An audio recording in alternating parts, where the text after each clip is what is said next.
Now, only 5,800 candidates out of more than 38,000 full-time candidates scored 25 points and above to qualify for the entry of tertiary institutions. And to give us an analysis on this, I'm now joined by the Deputy Executive Director of Education, Eda Born, in studio, and the Secretary General of the Trade Union Congress of Namibia, Mahongora Kavihua. A very good evening, Mr. Kawangora. You're joining us telephonically. Thank you so much for joining us. While we're connecting to Mr. Mahongora, Ms. Eda Born is currently joining us in studio. Very good evening, ma'am. Thank you so much for joining us. Good evening, and thank you for inviting me. All right. Happy New Year to you. Happy New Year to you and the nation. All right. Now, what do you make of the outcome of the 2022 October and November national examination outcome? Yes, one view is, of course, to look at it from the angle of the 25 points, which basically highlights the quality symbols. And altogether, the candidates have not done very well on that end of the spectrum of the quality symbols. But I think we need to look at it also in a broader context, that despite of all the challenges that we have been going through with the pandemic, and that this group of school leavers had the pandemic adverse effects earlier in their school career and not just in their final years like the previous two cohorts. They had a bigger backlog in the junior secondary phase, but at senior secondary time was made available in order to catch up. So we do have to see in the bigger context that of this entire cohort, actually a significant number are qualifying for AS level, which is actually an increase in the numbers. So from the first round of the revised ordinary curriculum, we had just above 5,000 candidates qualifying for entry into in AS level.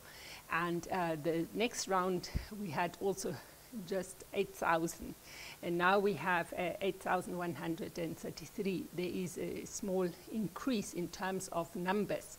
And altogether, it also came to a 21% of learners, 21.4% of learners who are actually now qualifying to go to continue at school with AS level. Right. And the biggest significant contribution made here nationally is actually Kavango East, who managed to have 36.9% of their ordinary level candidates. And if you take that in to consideration, that is a major achievement, that 36.9, that's close to 37, that's very close to 40%. So you have a 40% of your entire school going learners are able to continue in the academic stream. So if every region could have achieved that, then we would have, you know, the most desirable outcome. But we are very happy that Kavango East could show us that it can be done. Right. It is one of the regions that struggles a lot, of course, also with resource provision and with overcrowded classrooms and so on. All so it should be taking as an example. Okay. Now, the Secretary General of the Trade Union Congress of Namibia, Mahongora Kavihua, is also joining us. A very good evening, Mr. Kavihua. Thank you so much for joining us. Good evening. Thank you for having me. All right. Now, we continue. We started off with the conversation already, but the question is, what do you make of the 2022 October and November national examination outcome? Yeah, the results are looking not good. And for the teachers, and it's for us now to take further action and further introspection in order for us to establish what could have led to this very catastrophic result. But of course, there is nothing new, because we know that there are many challenges that are frustrating teachers in school, which ought to be addressed promptly by the the leadership of the Ministry of Education, which they are failing successfully in addressing those problems. So if I can narrate few, there is a serious delay in appointment of teachers because there is that committee called Teaching Service Committee, which we believe that every party is losing on duty in that committee. A teacher takes more than 7 months to be appointed. HODs take more than 7 months to be appointed. School principals take more than 7 months to be appointed. And now what do you expect the result if the learners have to go for 7 months without a teacher, but yet those that are entrusted to deal that, they are not being followed up or being reprimanded. The disbursement of the funds to school. Most schools across all the region, by July up to September, they were not even had to receive their money for them to run various activities. The issues of grievance of the teachers. The staff rules are very clear that the grievance must be addressed within 5 days by the immediate supervisor. But yet, this immediate supervisor, they are unable to address those grievances, including the regional directors and the ED up to the Public Service Commission. They are delaying this kind of thing. And if the grievances are not addressed, there won't be peace in the school environment. The list can go on. So it's very important for us to ensure that if we want results, we have to deal with the issues that are in our midst and address them or arrest them immediately so that everybody can be happy and produce results. And then we come to the issues of the curriculum itself. The preparation. It is worrisome that the Ministry of Education to date doesn't have a policy on staff development, on how to carry out staff development activities in order to freshen up the skills of the teachers. So that already tells you that if there is no policy, what kind of the orientation could be provided properly to the teachers on the new curriculum. And the time that the learners, because the learners are allowed only to go take a minimum of 3, maximum of 5 to grade 12 or AF. Now imagine that the learner who's not mature for that matter, have only 3 subjects for the whole year. The time that is left there, that time could be now occupied by unwanted activity. So we have many issues that we need to deal with, and I'm sure that from the result here, we have to swallow our pride and take a serious introspection for us to ensure that come 2023, results are showing a better picture. All right. Now, Ms. Bon, in 2020, the Ministry of Education published the Curricula 8, which is also regarded as the promotional system. Can you just talk to us about how this system works and how effective, would you say it has been? I think the terminology there, it might be not correct that you are referring to, but I think what you mean is the circular that assisted the learners to be promoted. Yes, Circular 8. Yes, and so what the intent there was, they were in the current situation of the pandemic and the learning loss, there were 2 options, either to stall and not to have final exams or to move on. So within the given context at that point in time, it was the best decision to move on and yes, live with that learning loss. In the past 2 years and even before, we also had done massive teacher training on learning support, which means that once a teacher recognizes that there is a backlog in learning or there are learning barriers, that they can respond accordingly to these learning barriers to assist the learner to come on standard. So yes, it was the best option that we could consider at that point in time, because otherwise we would not have had space for the new grade 1s to come in and the new primary, meaning they would have had to sit another year at home for everybody to repeat.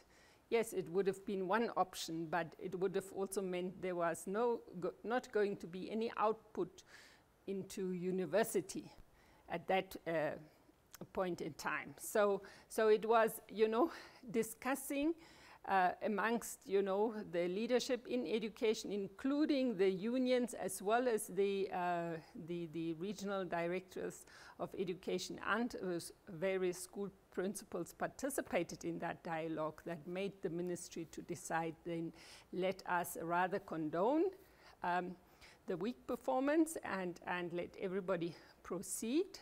That means be transferred into the next grade. Unfortunately, there were also those at that point in time who had already come with a backlog in learning that then was, of course, exacerbated. And it is, yes, we are aware of the problems that are there in terms of resource allocation, in terms of material supplies and support for teachers. But we also have to make ends meet and do the best with what we have. So currently, yes, we are all licking our wounds, yes, but we should also recognize and in terms of getting ourselves out of the dilemma is to adopt still a positive attitude and turn the situation around, as we would like to align to His Excellency's recalling the or renaming the vision and motto for the year as revival. We have the strength in us to turn the situation around, I believe, everyone. All right. Now, Mr. Kavihuhwa, with regards to the education system in Namibia, what can be done to remedy this? What can be done? What can be done to limit this one is we have to increase our efforts in terms of strengthening social dialogue. We need to increase that effort so that all of us can own the programs, all of us can own success, all of us can own failures. In absence of that, we'll have a problem with it. And the most important thing is we need to start halting those that are supposed to give support to schools accountable. There is no way that the school can function from January to September without any funds from the government. And yet, the person who is entrusted to carry this is not being followed up or not being held accountable.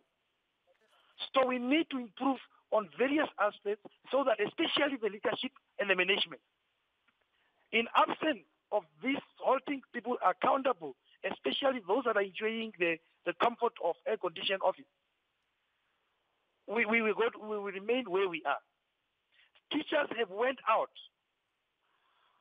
through all means, even spending their own personal resources. But of course, any person can go out as far as you can go, but if you are not being recognized, if you are not being appreciated, there will be a time that you give up. So we have to ensure that, of course, I like the statement that was made by Ms. Etta now to say that let's approach it with a positivity.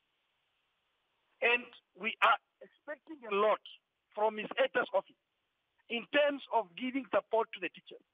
You can't, and I was also very, very disturbed by the statement of the minister when she said, if the teachers believe that they are not comfortable to teach, they themselves must approach the senior education officer.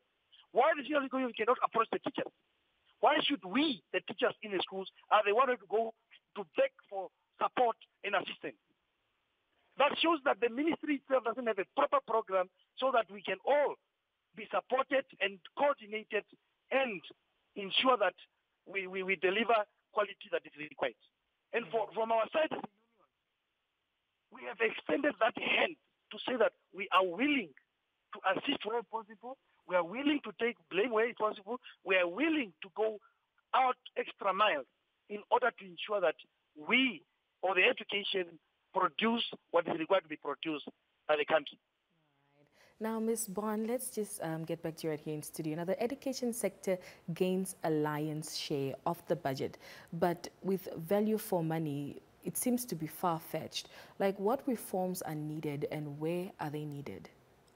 Yeah, if you refer to the budget, yes, it is from the national budget. It is the biggest portion, and we must also realize that within the education budget, the biggest portion of that goes to remuneration.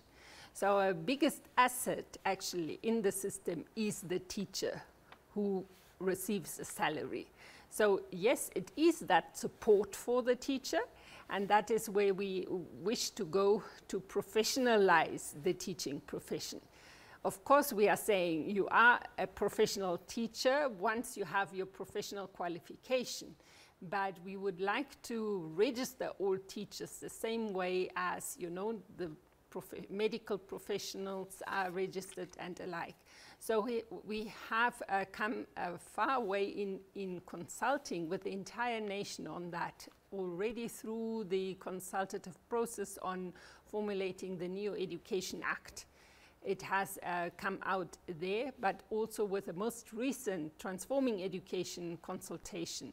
And Namibia is affiliated to the African regulatory body on teaching authorities. So with that affiliation to AFTRA, we hope, and together with the unions, to develop this regulatory body where we then on the one side capacitate the teacher to actually deliver this professional service, and on the other side also register them according to their ability then, and keep the continuous professional development provision becomes then very important, because within a particular span of time, a teacher would then be obliged to upgrade their content knowledge or go through particular refresher courses. Ideally, in the past, when independence came, we had the refresher courses for all teachers through development partner assistance programs. They were national programs running, but as we have evolved and the education sector actually has increased tremendously since independence. So we have nearly, yes, we have more than a double learner population and far more than a double teacher teaching workforce. So that is where we have to still make it work, and bring back the quality that we all are anticipating and looking forward to. Now, unfortunately, due to time, we can't, continue this conversation. We hopefully probably will call you in also in the near future, just to, continue the conversation and also just see where we can also just help our students and teacher. Thank you so much for joining us, Ms. Bon. Thank you so much. All right, Mr. Kabihua, thank you so much for joining us this evening. Hopefully, we'll have this conversation in the near future. Thank you very much for having me. Let's engage until we engage. All right. That was Eda Bon, who is the Deputy Executive Director in the Ministry of Education, Arts and Culture, as well as the Secretary General of the Trade Union Congress of Namibia, Mr. Mahongora, talking to us there on the education sector.